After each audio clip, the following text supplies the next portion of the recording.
இன்றைக்கி நம்ம அன்றாடம் காலையில் எழுந்திரிச்சோன்னா புத்துணர்ச்சிக்காக குடிக்கக்கூடிய காஃபி விவசாயம் எப்படி இருக்குங்கிறத பற்றி நம்ம பார்க்க போகிறோம். இப்போ வந்து நம்ம ஒரு காஃபி தோட்டத்துக்கு போயிட்டுருக்கோம். இது வழி காஃபி தோட்டத்துக்கு போய்கிட்டு இருக்கோம். இந்த காஃபி செடி எப்படி இருக்கும், அதை எப்படி ப்ராசஸ் பண்ணுறாங்க அப்படிங்கிறத பற்றி நம்ம பார்க்க போகிறோம்.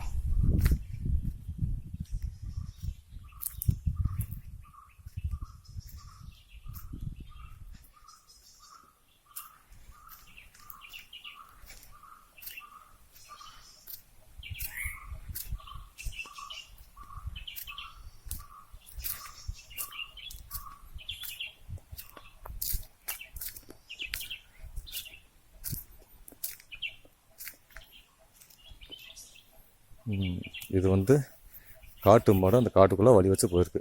காட்டு மாடு, வைல்ட் அனிமல்ஸ்.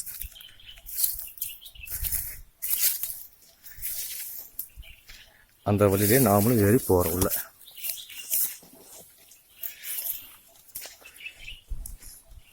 இதுதான் காபி செடி, இது காபி பழம்.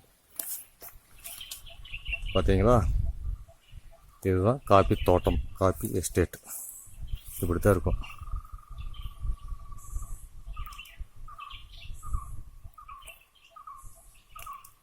இதுதான் காப்பி பழம், சேப்பு கலர் இருக்குது பார்த்தீங்களா, அதைத்தான் பறித்து எடுக்கணும். இந்த பச்சை கலர் இருக்கிறது காய். இதை எடுத்து எப்படி ப்ராசஸ் பண்ணி நம்ம குடிக்கிற காப்பியாக கொண்டு வராங்க அப்படிங்கிறத பற்றி பார்க்க போகிறோம். சரிங்களா?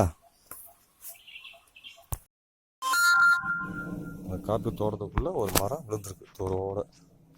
பாருங்கள் எவ்வளோ பெரிய மரம். காற்று அடித்து மழை காலங்களில் தூரோடு விழுந்துருச்சு.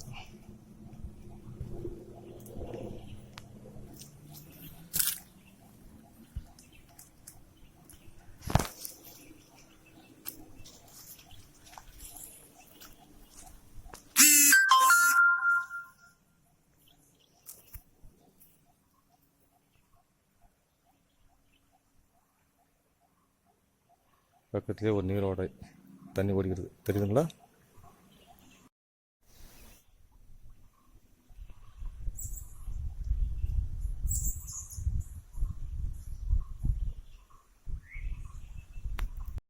இது ஆரஞ்சு மரம், கமலா ஆரஞ்சு. இதை பற்றி அடுத்த வீடியோவில் பார்ப்போம். தோட்டத்துக்கு வேலி கட்டி சேலையை கட்டி வச்சுருக்காங்க. இது அழகுக்காக இல்லை, காட்டு வனவிலங்குகள் தோட்டத்துக்குள்ளே புகாமல் இருக்கிறதுக்காக இப்படி செஞ்சு வச்சுருக்காங்க.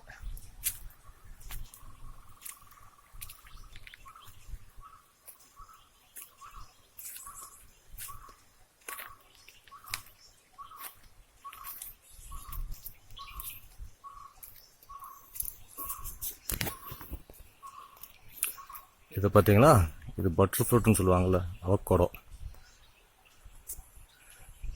Butter fruits. இப்போ பார்த்தா பூ பூத்துருக்கு. இதையும் பற்றி நம்ம அடுத்த வீடியோவில் தெளிவாக பார்க்கலாம். காபி பழம் கலெக்ட் பண்ணி ஒரு சாக்கு பையில் போட்டு வச்சுருக்காங்க. அதாவது கோணி பைன்னு சொல்லுவோம்ல, ஒரு பிளாஸ்டிக் சாக்கில் அந்த மாதிரி மொத்தம் சேர்த்து வச்சுருவாங்க.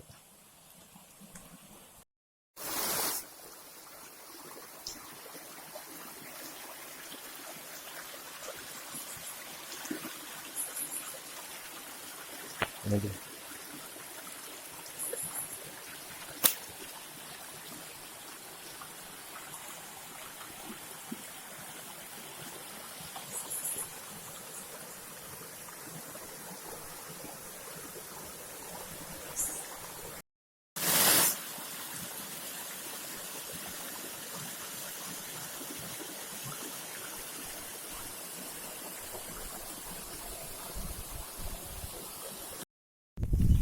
காப்பி செடியிலேருந்து ஒவ்வொரு பழமாக பிடுங்கி அதை வந்து ரோதை, அதாவது பல்பர்னு சொல்லுவாங்க, நாங்கள் ரோதைன்னு சொல்லுவோம், அதில் அரைச்சி முதல்ல எடுப்பாங்க. அப்படி எடுக்கும்போது